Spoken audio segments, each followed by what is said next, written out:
Öncelikle hoş geldiniz. Gaziantep Büyükşehir Belediyesi, Gaziantep Valiliğimiz, GAGEV ve İl Milli Eğitim Müdürlüğü işbirliğinde İş Bankası koordinasyonunda okullarımıza kitap desteği sağlıyoruz. Okul kütüphanelerimizin iyileştirilmesi ve başta çocukların ve gençlerin kitaba erişimlerini sağlamak üzere Sayın Valimizin koordinasyonunda Ben Okuyorum, Gaziantep Okuyor projesinin ikinci fazı olarak gerçekleştirilen bir proje. Bütün okullarımıza 145 binin üzerinde kitap temin ettik ve bugün onun lansmanı için bir aradayız. Bu arada yine Ben Okuyorum, Gaziantep Okuyor projesi kapsamında biz dijital kütüphanemizi de faaliyete geçirdik. Tüm okullarımıza dijital kütüphanemizin de lansmanını yapıyoruz. Gaziantep özel bir uygulama, Büyükşehir Belediye'mizin yine valiliğimizin koordinasyonunda gerçekleştirilen bir proje. Burada da yine 30 bin tane kitabı gençlerimizle dijital bir ortamda buluşturuyoruz. Bir application üzerinden buluşturuyoruz. Bir tıkla kitaba eriştiriyoruz. Bu konuyla ilgili de emeğe geçen başta Büyükşehir Belediye Başkanımız ve Sayın Valimize teşekkürlerimizi arz ediyoruz.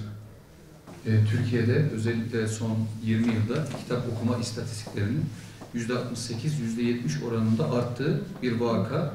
Fakat sosyal medyada genelde kitap okuma oranlarında düşüş olduğu ile ilgili, kitap okumadığımızla ilgili bir yanlış bir istatistik var. Bu istatistiğin de ivedi olarak düzeltilmesi lazım. Gaziantep'te özellikle sizin katkılarınızla, Sayın Bakanımızın destekleriyle dijital kütüphane, özellikle Wattpad uygulaması diye bilinen gençlerimizin Türkiye'de 3,5 milyon olarak kullanmış olduğu bir uygulamanın aslında çok pahalı, çok zor erişilen ve gençlerimizin büyük bir çoğunlukla rağbet gösterdiği ve yazarlarının imza kuyruklarının alabildiğini uzadığı bir uygulamaya çok doğru bir örnek aslında bu dijital kütüphane.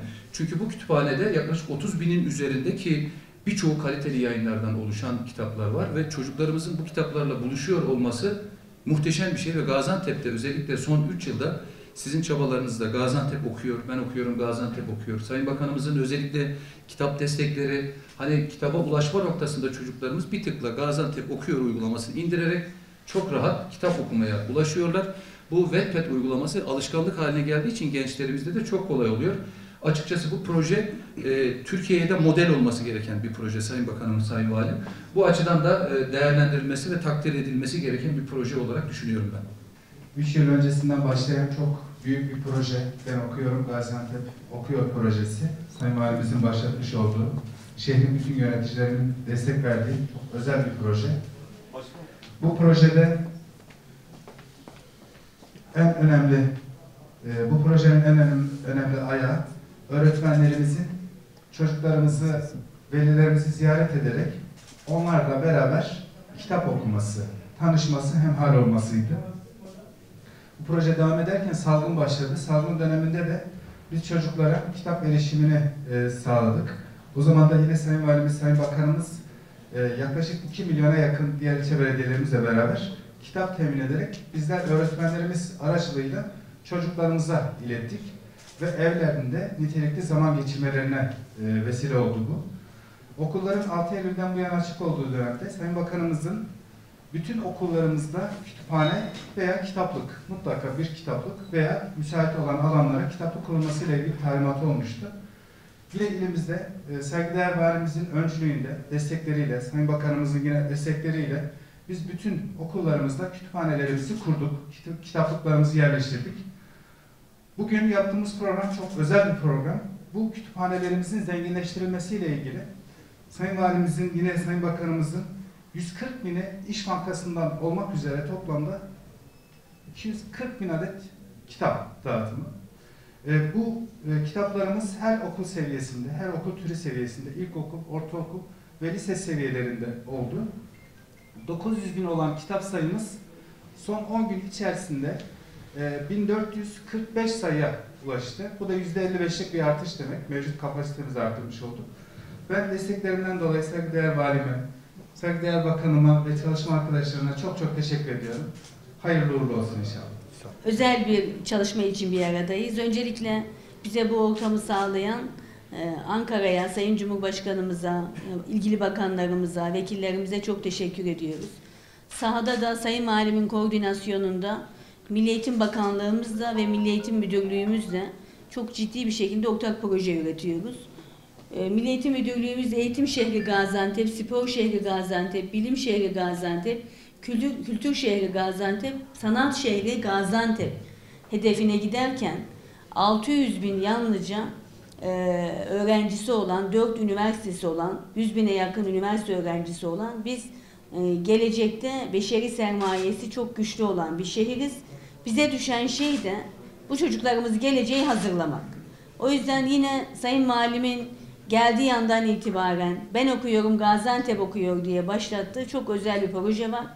Bu projenin kapsamında da okulların içerisinde kütüphanelerin çoğalması, kütüphanelerin içeriğinin çoğalması, kitap çeşitliliğinin artması ile ilgili de çok güçlü bir destek alıyoruz. Biz sağ olsun İş Bankası Genel Müdürümüz, aynı zamanda hemşehrimiz, valimizle ziyaret ettiğimiz zaman bu kitapların kitaplıklarda yerini alması ile ilgili onlar da bize sosyal sorumluluk projesi yaptılar. Biz de Büyükşehir Belediyesi GAGEV bünyesinde bu kitapların kitaplıklarda yerini alması için çalışmayı başlattık ve bugün bu sonuçları alıyoruz. Bu yaptığımız işin bir parçası. Ben okuyorum, Gaziantep okuyor da biraz önce hem kendi arkadaşlarımızın hem Milli Eğitim Müdürümüzün ifade ettiği akıllı şehir Gaziantep'te çeşitlendirmemiz gerekiyor. Kitaba ulaşamanın sayısını artırmamız gerekiyor. Dijital kütüphaneyi ilk kuran belediyelerden biri olduk.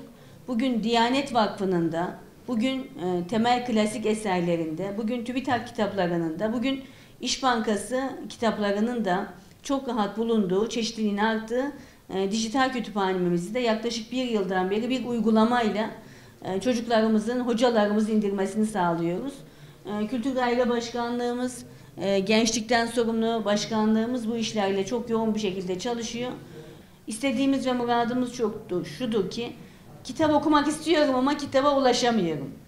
Böyle bir şey olmasın, herkes her istediği kitaba ulaşsın, kitaplar kolay ulaşılabilir olsun, çeşitli olsun, çocuklarımız fikren, zikren geleceğe hazırlansın. Biz de lojistikçiyiz, bu desteği vermek için buradayız. Emeği geçen herkese teşekkür ediyor, hayırlı uğurlu olsun diyorum. Burada yaptığımız şey şu aslında.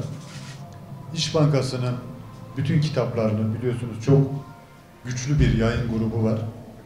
Öğretmenlerimiz gözden geçirdi. İlkokullarımıza, ortaokullarımıza ve liselerimize seviyelerine göre kitap seçtiler. Dolayısıyla da bu seçilen kitapları okul türlerine göre Gaziantep'in tamamına, yani Nurdağ'ındaki okulda da aynı kitaplar var, Karkamış'ta da var, Araban'da da var. Şehit Kamil Belediyesi, diğer 8 ilçeyi Büyükşehir Belediye'miz finanse etti. İş Bankası'nın da indirimiyle, Genel Müdürümüzün gayretleriyle bu kitaplar okullarımıza kazandırılmış oldu. Bununla ne oldu? Bu ve daha önceki projelerle şu oldu.